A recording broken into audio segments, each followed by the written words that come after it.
വെറും 6 മാസം കൊണ്ട് ഡിഗ്രി സർട്ടിഫിക്കറ്റ് എന്നൊക്കെ കേട്ട് ഒരു അംഗീകാരവും ലഭിക്കാത്ത സർട്ടിഫിക്കറ്റ് ഒക്കെ വാങ്ങുന്നതിന് മുൻപ് നിങ്ങൾ ഇതൊന്ന് ശ്രദ്ധിക്കുക. കാരണം നിങ്ങൾ വാങ്ങിക്കുന്ന സർട്ടിഫിക്കറ്റ് വെറും ഒരു കടലാസ് കഷ്ണം മാത്രമായി പോകരുത്. PSC UGC അംഗീകാരത്തോടു കൂടി ഒരു കേന്ദ്ര ഗവൺമെന്റ് ഡിഗ്രിയാണ് നമ്മൾ നേടിയെടുക്കേണ്ടത്. ഏറ്റവും ലളിതമായ പഠന രീതിയിലൂടെ പ്രായപരിധിയില്ലാതെ കേരളത്തിൽ എവിടെയിരുന്നും പരീക്ഷ എഴുതി BA, BCom, BBA, BSW എന്ന കോഴ്സുകളുടെ ഡിഗ്രി സർട്ടിഫിക്കറ്റ് കരസ്ഥമാക്കാം ബാസ് സ്റ്റഡി സെന്ററിലൂടെ. Join now. ഹായ് എവരിവൺ, ബാസ് ഡിസ്റ്റൻസ് ഡിഗ്രിയുടെ മറ്റൊരു വീഡിയോയിലോട്ട് സ്വാഗതം. അപ്പോൾ ഇന്നത്തെ വീഡിയോയിൽ നമ്മൾ ഡിസ്കസ് ചെയ്യാൻ പോകുന്നത് ശ്രീനാരായണ ഗുരു ഓപ്പൺ യൂണിവേഴ്സിറ്റിയിലെ BA മലയാളം കോഴ്സിൽ എന്തൊക്കെ കാര്യങ്ങളാണ് അല്ലെങ്കിൽ ഏതൊക്കെ സബ്ജക്റ്റ് ആണ് പഠിക്കാനുള്ളത് എന്നുള്ള കാര്യങ്ങളാണ്. അപ്പോൾ ഡീറ്റെയിൽ വീഡിയോയിലോട്ട് പോവാം.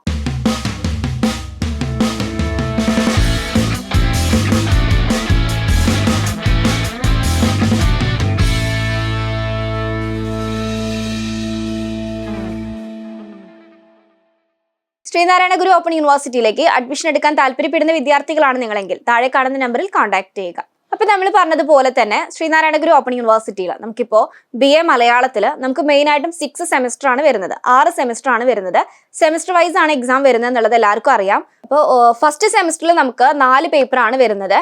അതായത് നമുക്ക് ഈസി ആയിട്ട് പഠിക്കാൻ പറ്റുന്ന രീതിയിലുള്ള പേപ്പേഴ്സ് മാത്രമേ നമുക്ക് ഈ ഒരു മലയാളത്തിൽ വരുന്നുള്ളൂ. അപ്പോൾ നിങ്ങൾക്ക് സിമ്പിളായിട്ട് പഠിച്ചെടുക്കാൻ പറ്റും. ഓരോ ക്ലാസ് സ്റ്റാർട്ട് ചെയ്യുന്നതോടൊപ്പം തന്നെ നിങ്ങൾ പഠിച്ചു തുടങ്ങുവാണെങ്കിൽ നിങ്ങൾക്ക് ഈ ഒരു എക്സാം ടൈമൊക്കെ ആകുമ്പോഴേക്കും ഈസി ആയിട്ട് നിങ്ങൾക്ക് എക്സാം ഒക്കെ എഴുതിയെടുക്കാൻ വേണ്ടി സാധിക്കുന്നതാണ്. അപ്പോൾ ഏതൊക്കെയാണ് ഫസ്റ്റ് സെമിസ്റ്ററിൽ വരുന്ന പേപ്പേഴ്സ് ഏതൊക്കെയാണെന്നുള്ളത് നമുക്കൊന്ന് ചെക്ക് ചെയ്യാം. ഇപ്പോൾ ഫസ്റ്റ് സെമിസ്റ്ററിൽ നമുക്കിപ്പോൾ മലയാള കവിത ആധുനികം, അതുപോലെ തന്നെ കേരള ചരിത്രം പ്രാചീനം മധ്യകാലം, അതുപോലെ ഇംഗ്ലീഷ് കമ്മ്യൂണിക്കേഷനും ഹിസ്റ്റോറിക്കൽ ടൂറിസം ആണ്.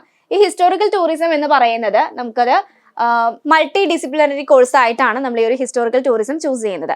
അപ്പൊ നിങ്ങൾക്ക് പഠിക്കാൻ പറ്റുന്ന കോഴ്സ് ഏതാണോ ആ ഒരു കോഴ്സ് നോക്കിയിട്ട് വേണം നിങ്ങൾ ചൂസ് ചെയ്യാനായിട്ട്. നമുക്ക് മുന്നോട്ടേക്ക് പഠിക്കാനുള്ളതാണ്, 3 വർഷത്തോളം നമുക്ക് പഠിക്കാനുള്ളതാണ്. അപ്പൊ നിങ്ങൾക്ക് ഈസി ആയിട്ട് എക്സാം എഴുതാൻ പറ്റും എന്ന് തോന്നുന്ന പേപ്പർ വേണം നിങ്ങൾ സെലക്ട് ചെയ്യാനായിട്ട്.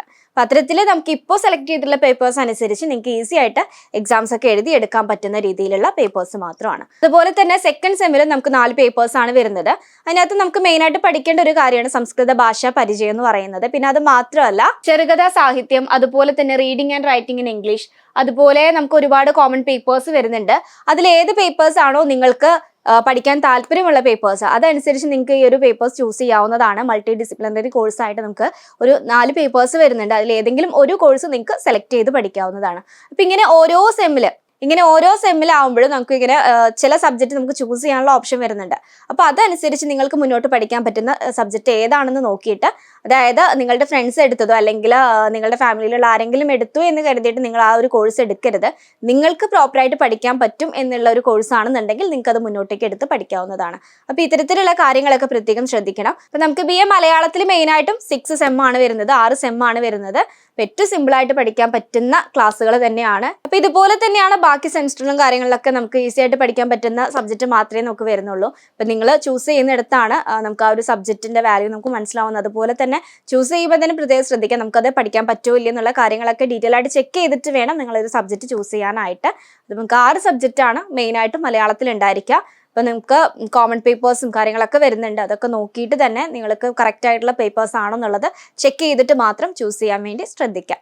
ഇത്തരത്തിലുള്ള കാര്യങ്ങളാണ് നമ്മൾ പ്രത്യേകം ശ്രദ്ധിക്കേണ്ടത്. അപ്പം BA മലയാളത്തിൽ ഏറ്റവും സിമ്പിളായിട്ട് പഠിക്കാൻ പറ്റുന്ന രീതിയിലുള്ള സബ്ജക്റ്റ് മാത്രമാണ് വരുന്നത്. അപ്പോൾ ആരും ടെൻഷൻ അടിക്കാതെ തന്നെ നല്ല രീതിയിൽ ക്ലാസ്സുകളും കാര്യങ്ങളൊക്കെ അറ്റൻഡ് ചെയ്ത് കഴിഞ്ഞാൽ നിങ്ങൾക്ക് തീർച്ചയായിട്ടും നല്ലൊരു മാർക്കോട് കൂടിയിട്ട് തന്നെ നിങ്ങൾക്ക് ഈ ഒരു SGOയിൽ പാസ്സാവാൻ വേണ്ടി സാധിക്കും. അപ്പോൾ ഈ ഒരു BA മലയാളം കോഴ്സിനെ കുറിച്ച് എന്തെങ്കിലും സംശയങ്ങൾ ഉണ്ടെങ്കിൽ നിങ്ങൾക്ക് താഴെ കമൻറ്റ് ചെയ്യാവുന്നതാണ്. അപ്പോൾ ഇതുപോലുള്ള മറ്റൊരു യൂസ്ഫുൾ വീഡിയോയുമായി വീണ്ടും കാണാം. താങ്ക്